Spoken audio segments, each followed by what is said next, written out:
क्या लंग जितना वीक या जितनी आपकी ब्रीदिंग का प्रोसेस जितना वीक है उतना इफेक्ट आपकी बॉडी कराएगी। ब्लड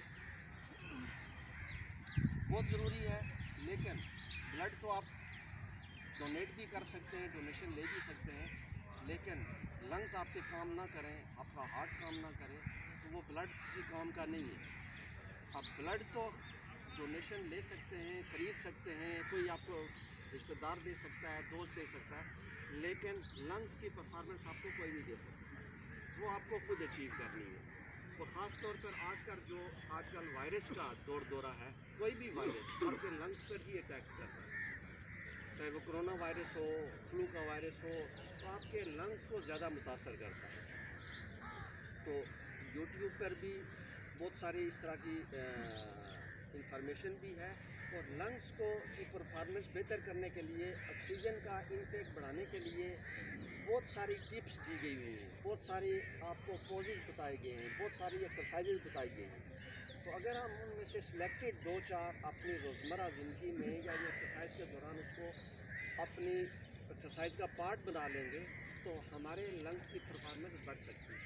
जब लंग्स की परफॉर्मेंस बढ़ जाएगी तो ऑक्सीजन इंटेक बढ़ जाएगा, ऑक्सीजन की क्वालिटी बढ़ जाएगी, तो फिर आपकी बॉडी के अंदर जो सफाई का निज़ाम है वो बेहतर हो जाएगा। सफाई का निज़ाम बेहतर हो जाएगा, क्लीनिंग आपकी बेहतर हो जाएगी, तो आपका ओवरऑल इम्यून सिस्टम बेहतर हो जाएगा। तो इम्यून सिस्टम अगर स्ट्रॉन्ग है, आपका इम्यून सिस्टम बेहतर है, तो बीमारियों के अगेंस्ट फाइट करने के लिए आपकी बॉडी तैयार होगी। तो अभी थोड़ा सा बिल्कुल ही सिंपल वे में और बहुत ही सहल और आसान तरीके से हम एक तो कोशिश करेंगे, मशक्क़त वाली नहीं है, लेकिन आपके लंग्स के लिए बड़ी इम्पॉर्टेंस है। तो इसी पॉज में जिसमें मैं आपको लेकर आया था, इसी में बैठेंगे वज्रासन में, इस पोज में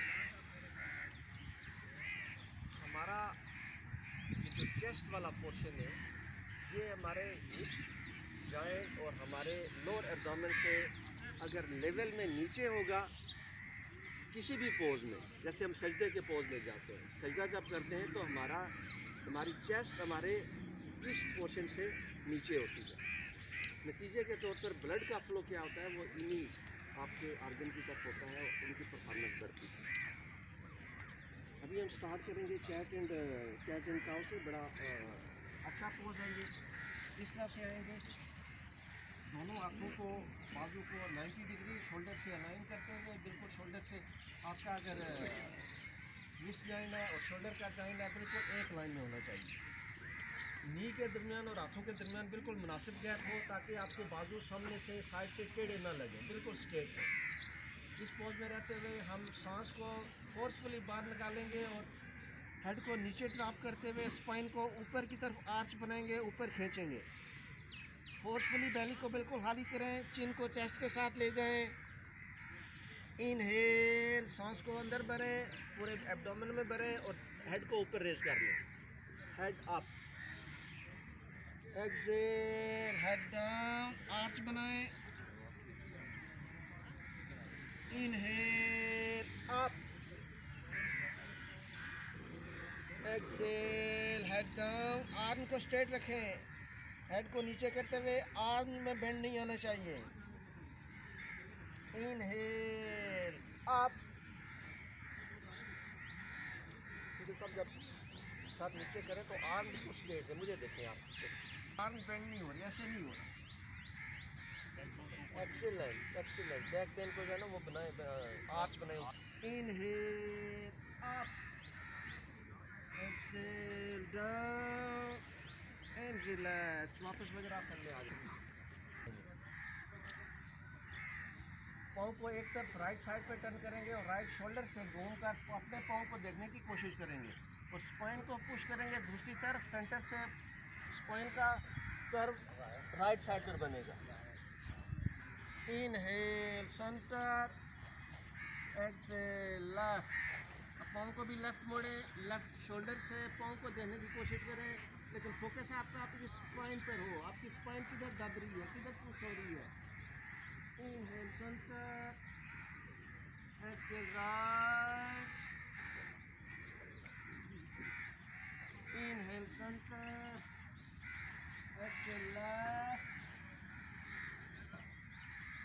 inhale center and relax. वापस आ जाएंगे वज्रासन में, पोज में आ जाएंगे और फिर इस तरह से एल्बो को रख लेंगे ज़मीन पर। इस पोज में आने के बाद फोरहेड को ज़मीन पर रख देंगे और आर्टिफिशियल कफिंग करेंगे।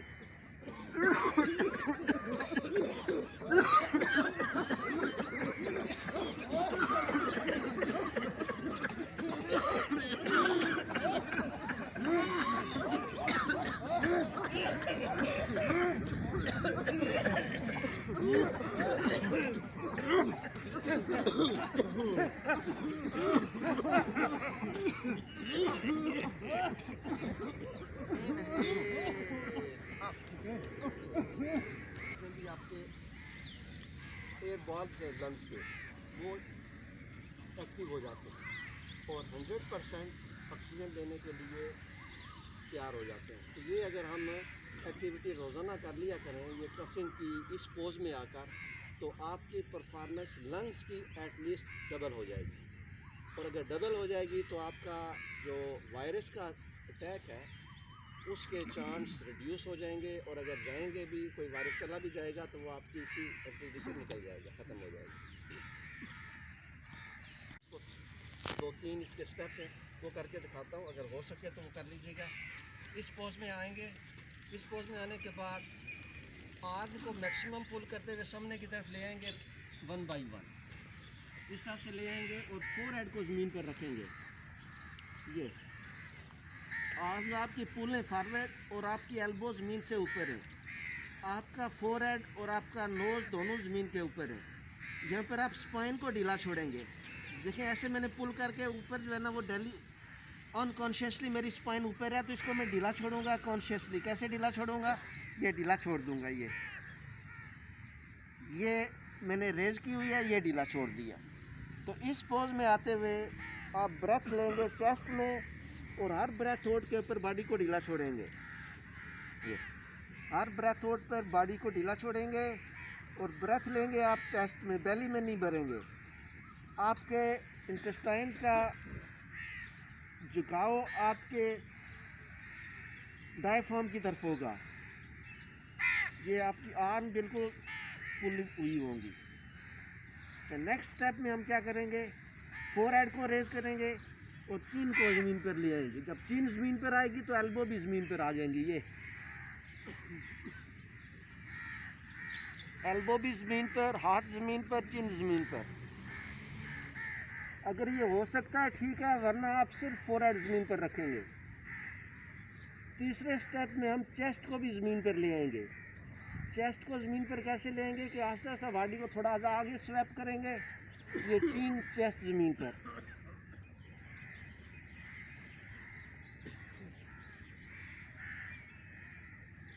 और फोर्थ स्टेप में हम लेग को, पाँव को पहले पंजे पर खड़ा करेंगे और फिर नी को रेज कर लेंगे।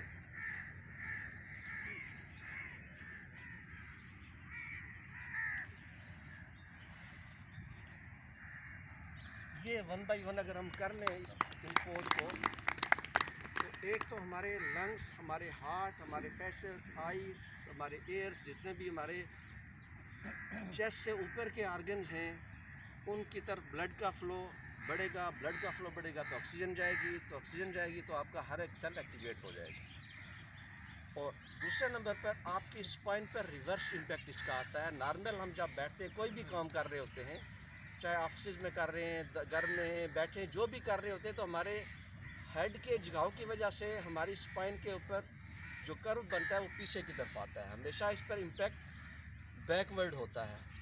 अब इन पोजेस में क्या है कि आपकी स्पाइन रिवर्स होती है, रिवर्स इम्पैक्ट आता है। नेक पर आता है, थायराइड के आपके फंक्शन एक्टिवेट होते हैं, थायराइड के प्रॉब्लम रिड्यूस होते हैं, लंग्स के, हार्ट के। तो ये पोजेस अगर कर सकते हैं तो स्टेप स्टार्ट करें आप कैट एंड काउस फॉलो करते हैं।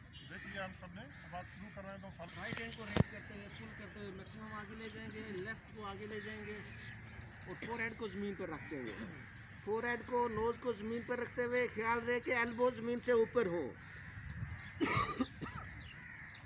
एल्बो ज़मीन से ऊपर, स्पाइन को ढीला छोड़ें, डेलिबरेटली स्पाइन को ढीला छोड़ें, चेस्ट को ढीला छोड़ें और सांस लेते रहें चेस्ट में छोटे छोटे।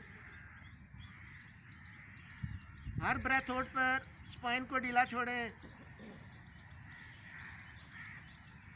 5 से 10 ब्रीदिंग लेनी है यहाँ पर।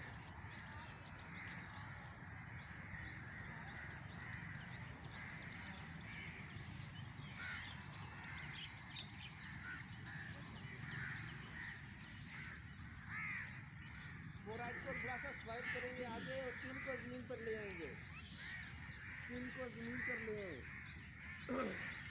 एल्बो और चिन जमीन पर। अगेन स्पाइन को ढीला छोड़ें, चेस्ट को ढीला छोड़ें, हर ब्रेथ आउट पर 5 से 10 ब्रीदिंग यहाँ पर लेंगे।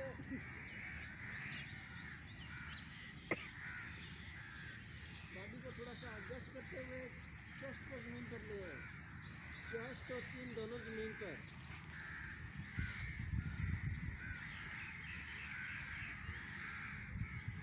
से 10 ब्रीदिंग।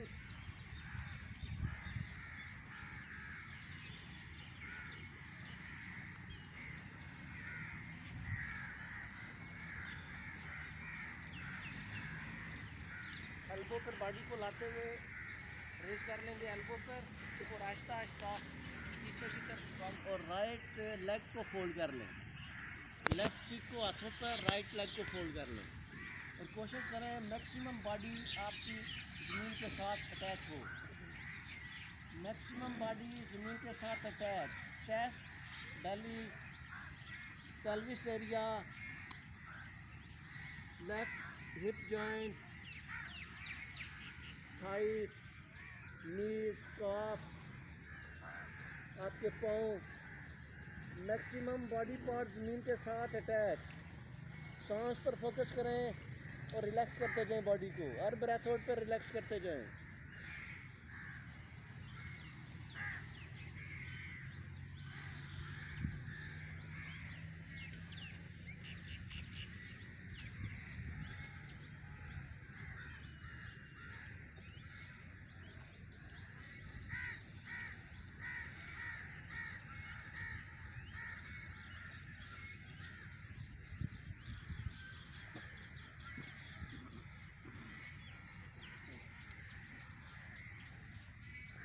हेड की पोजीशन चेंज करेंगे, राइट चीक को ज़मीन पर, राइट लेग को स्ट्रेट करेंगे, लेफ्ट लेग को फोल्ड करेंगे।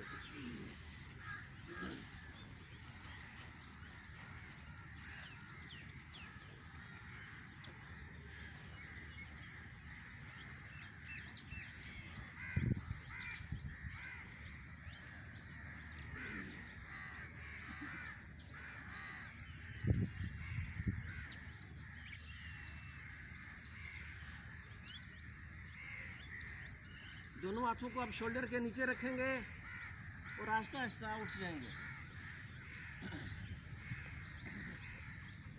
वंडरफुल। अपने आप को अप्रिशिएट करेंगे एक दफ़ा भरपूर क्लैपिंग के साथ। के लिए क्लैपिंग। एक्सीलेंट। मैं राशिद साहब से रिक्वेस्ट करूंगा कि दुआ करवा दें। बिस्मिल्लाहिर्रहमानिर्रहीम। बिस्मिल्लाहिर्रहमानिर्रहीम। रब्बि इश्रह ली सदरी व यस्सिर ली अमरी वहलुल उक़दतम मिन लिसानी यफ़क़हू क़ौली। इंसान ज़िंदगी में जब होश संभालता है उसके कुछ टारगेट्स होते हैं, मैं ये बनूँगा, मैं वो बनूँगा, मेरा ये गोल है, मेरा ये अचीवमेंट होनी चाहिए। लेकिन चाहे कुछ भी हो जाए, वो बहुत बड़ा कहीं उसको ओहदा मिल जाए, उसको बादशाह बना दिया जाए, वो बहुत बड़ा अल्लामा फ़हामा हो जाए, लेकिन अगर वो अपने वालिदैन की कदर करना नहीं जानता तो शायद वो भी सही इंसान नहीं बन सका, अभी वो आदमी ही है। मेरे रब्ब करीम ने कुरान करीम में 5 जगह वालिदैन का जिक्र किया, मैं एक जगह से सिर्फ आपसे शेयर करूँगा। फरमाया गया आऊज़ु बिल्लाहि मिनश्शैतानिर्रजीम बिस्मिल्लाहिर्रहमानिर्रहीम वक़ज़ा रब्बुका, और फैसला कर दिया है आपके परवरदिगार आलम ने, अल्लाह ताबुदू, ये कि ना करो तुम इबादत, इल्ला इय्याहू, मगर खास उसी की इबादत करो, व बिल वालिदैनि ihसाना, और अपने वालिदैन के साथ नेक सलूक करो। इम्मा, जब यबलुगन्ना, वो पहुँच जाएँ, इंदकल किब्र, बुढ़ापे के नज़दीक, अहदुहुमा, उनमें से कोई एक, औ किलाहुमा, या वो दोनों, फला तकुल लहुमा उफ़्फ़िन, तो उनको उफ़ तक न कहो। जितने भी दुनिया में एक्सक्यूज़ हैं उनको दे दो। वला तनहरहुमा, और न उन दोनों को झिड़को। वक़ुल लहुमा, और कहो उन दोनों से क़ौलन करीमा, बहुत ही इकराम से, बहुत इज़्ज़त से पेश आओ।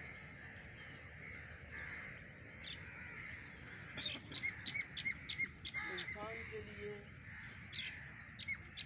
बहुत तकलीफ़ का मरहला होता है कि जब उसकी जवान औलाद उसके सामने फ्रंट हो जाए और उसको आंखें दिखाने लगे। इससे ज़्यादा तकलीफ़ का मरहला इंसान के साथ और कुछ नहीं हो सकता। फिर क्या फरमाया गया, वक़्फ़िज़ लहुमा, और झुका दो उन दोनों के लिए, जनाह ज़ुल्ली, अपने कांधों को, वक़ुर रब्बिरहमहुमा, और कहो ए मेरे परवरदिगार आलम, इन दोनों पर रहम फरमाइए।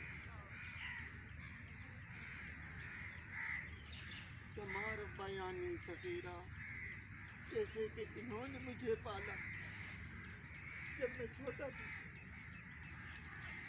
होता क्या है, मैं भूल जाता हूँ कि मैं कितना छोटा था।